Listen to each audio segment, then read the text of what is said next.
Масэрга Маршал Ду, в студии Лейла и, как обычно, еженедельные новости на канале Чеченской демократической партии.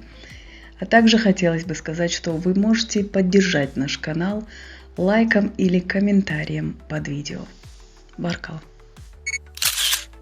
Мали. С этого лета туареги, представляющие постоянный стратегический фреймворк, активно применяют украинские беспилотники против малийской армии и ЧВК «Вагнер» в северной части Мали. Это подтверждается сообщениями о том, что повстанцы приобрели много дронов у Украины. Согласно информации, украинские спецслужбы обучают малийских повстанцев использованию дронов, что усиливает их боевые возможности. Представители повстанцев также публично обращались к Украине с просьбой о помощи на фронте, включая поставки оружия. Эти действия вызвали негативную реакцию со стороны стран региона. Например, Мали и Нигер разорвали дипломатические отношения с Украиной из-за ее поддержки повстанцев. США. Вице-президент США Камала Харрис опубликовала отчет о состоянии своего здоровья, чтобы подчеркнуть свою физическую и психическую готовность к президентству. Врач Харрис Джошуа Симмонс отметил, что последний медицинский осмотр в апреле не выявил серьезных проблем, а сама Харрис ведет активный образ жизни и придерживается здорового питания. В контексте предвыборной гонки Харрис стремится противопоставить себя своему сопернику Дональду Трампу, который не раскрыл подробности о своем здоровье. Она заявила, что его отказ от прозрачности создает у избирателей впечатление, будто ему есть что скрывать. В свою очередь, команда Трампа утверждает, что он находится в отличном состоянии здоровья.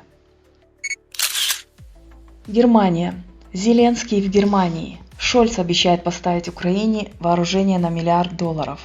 Канцлер Германии хочет послать сообщение Путину: Запад не прекратит свою поддержку Украины. Европейская комиссия в течение следующих 3 лет выделит 865 миллионов евро на развитие оптоволоконных сетей и сетей 5G и готова объявить о приеме предложений по расходованию этих средств. Данное обязательство является частью текущей программы комиссии CEF Digital, главной целью которой является поддержка и стимулирование инвестиций, государственных и частных, в инфраструктуру цифровой связи, представляющие общий европейский интерес.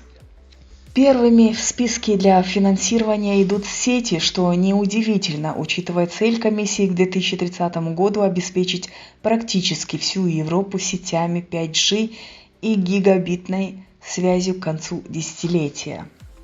В частности, комиссия стремится совместно финансировать крупномасштабные проекты, которые будут способствовать развертыванию гигабитных и автономных сетей 5G, а также интеграции возможностей периферийного облака и вычислений в таких вертикалях, как здравоохранение, производство, транспорт и логистика. Комиссия обсуждает новые развертывания и значительные обновления, рассматривая подводные кабели, а также квантовые вычисления. Третье направление программы охватывает развертывание того, что комиссия называет операционными цифровыми платформами для транспортных или энергетических инфраструктур.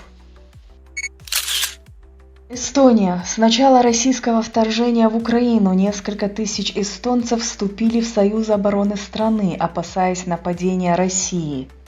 В Абья-Полуоя прошли эвакуационные учения, в которых участвовали более 200 человек, включая женщин и детей. Учения были частью сценария по эвакуации гражданского населения в случае угрозы со стороны иностранного государства. Подполковник Рауль Кют отметил, что Эстония активно готовится к возможным угрозам, учитывая нестабильность в регионе и неопределенность исхода конфликта в Украине. Опрос показал, что почти 40% эстонцев считают вероятным крупномасштабное нападение, однако 60% готовы защищать свою страну. Эстония полагается на резервистов и добровольцев, таких как Кейт Селит, Лиз Парис, воспитательница детского сада и волонтер, активно участвует в подготовке к возможным кризисам. На этом у меня все. Я прощаюсь с вами. До следующей встречи в эфире. Не забывайте поставить лайк и писать комментарии. Hadi kölşemak koy, marş ay.